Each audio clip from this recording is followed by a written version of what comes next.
match of Day 3 of Group C. Spawning on the bottom left-hand side of the map is the red Protoss Skeleblade. And spawning on the top right-hand side of the map is the blue Terran EpicD.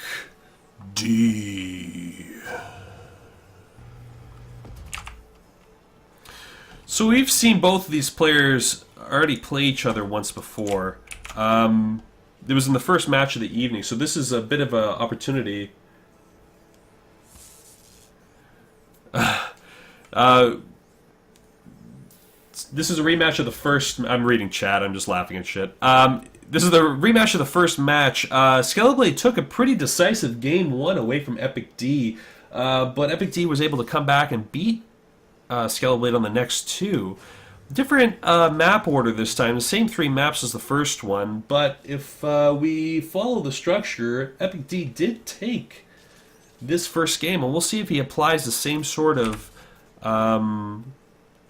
structure as he did the first one. Oh, this probe is trapped in here. He's not going to be able to get out. This probe is going to want to be able to...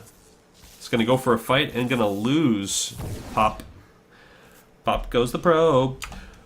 So, we've seen this out of EpicD before. He opts to get 2 barracks right away instead of getting an expansion. He does have the money for the expansion, but he wants that defense out. He thinks that the attack is going to be coming and just wants a little bit extra defense available to him. Meanwhile, Skeleblade has got that cybernetic score finally down, completed second gas and chrono boosting out Stalker, and getting warp gate tech. So this looks like it's going to be a Stalker push, dropping a forge down, getting out that blink army.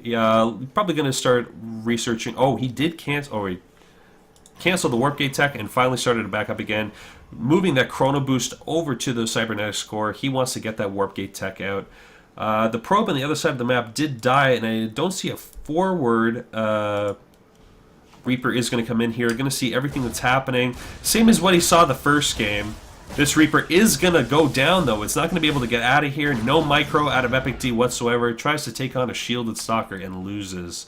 Did get a good scout off, though. Wasn't able to see if his opponent actually expanded. Lucky for him, he hasn't expanded. And Skeleblade's going to sit on 1 base. EpicD back at his own base, though, has got his expansion down. It's nearly complete. Doesn't have the worker count, though, for a transfer. It's always important when you do build that second base to actually build up that worker count back home so you can transfer workers over. Even if you get into the red, you're only going to be in the red for a little bit. And you're going to transfer those workers over fairly quickly. I'm really happy to see chat so active. It's really great to look over there and be like, I missed like 20 freaking messages. That's amazing. I'm glad you guys are having a good time too. This looks like... Is that close? That looks pretty close. I don't know if you can drop a Nexus in here. Maybe you can, maybe you can't. That looks pretty close though. You probably want to be putting it over here anyways. Back at EpicD's base, he's building up a small army. He's just controlling the ramp, controlling the area, getting out stim, getting out a few tanks, and building up his econ. He's just concentrating on his economy, wants to get ahead of the Protoss player. It worked really well for him in Games 2 and Games 3, and he did win this game against his opponent. Probe is going to move out across, drop that proxy pylon for the warp-ins, and we'll see what he does end up warping in. Back at Skeleblade's base. Oh. What? What? Why? Why wouldn't you just put that? Okay, sure. He's building a starport where his natural's supposed to be. Wow, that's weird. He's going all in on this one. He wants to get out units. He doesn't care about his economy. Where is this rallied to? What is he building? That is so odd. I don't think I've ever seen that ever happen before. But okay, he's building a starport at his natural. And he is building an oracle right now. Alright. Sure, build an Oracle out. He's going to get some harassment done, but this is not the best placement for him, to be absolutely honest. He's losing out on money right now. I suppose he can always retreat back if he's trying to play a long game here and trying to out-meta his opponent. Now that is a lot of adepts. That is a ridiculous amount of adepts. This is going to do quite a bit of damage to the Blue Terran. I don't think he's ready for this even one little bit. This is a lot to handle. And you can clearly see that the army supply is in Skeleblade's advantage. When those... there he goes. They shade up. They're going to run right in. The ramp is not closed. He's on top. Gets rid of that tank.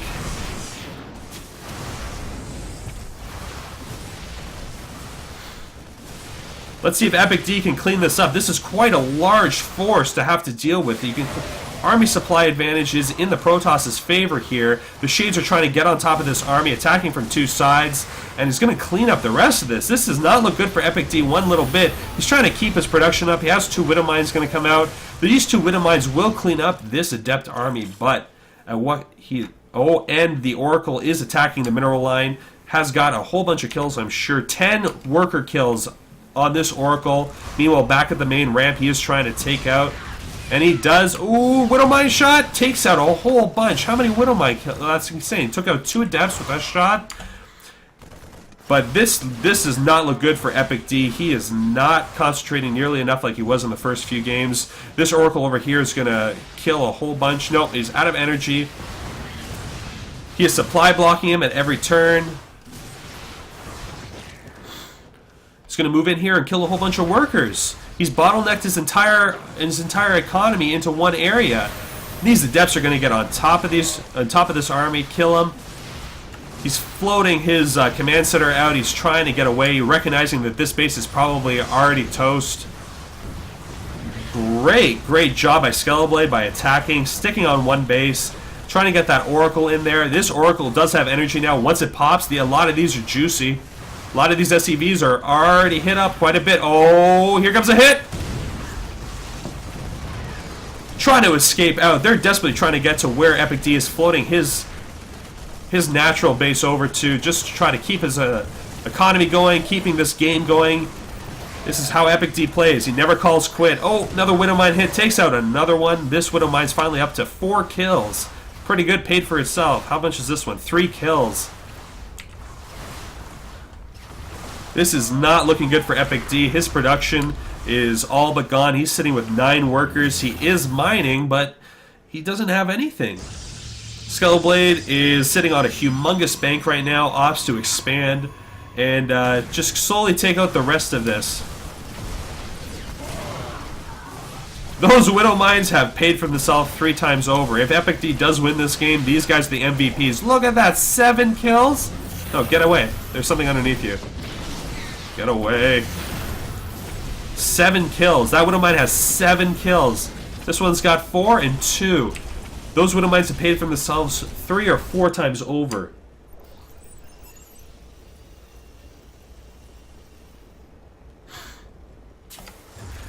Now, we've seen this out of EpicD. He's just somebody who just never wants to call quits.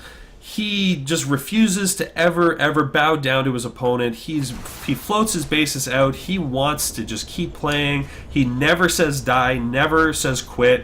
When I play multiplayer with him, I'm always like 2 minutes into the game. I get 400 Zerglings on my base. I'm like, I'm leaving, and he just demands me. He says, no, we're not leaving. And sure enough, 9 times out of 10, he's right. He sticks in it. He gets that win. He makes the opponent look embarrassed. But right now, it's not looking too good, though, for the Terran player. He doesn't have any sort of army. He has a bunch of Vikings on the other side of the map. But this Adept and this Stalker are going to be able to clean up most of this. Workers are going down. They're already low health, and EpicD does call the GG. Skeleblade wins Game 1.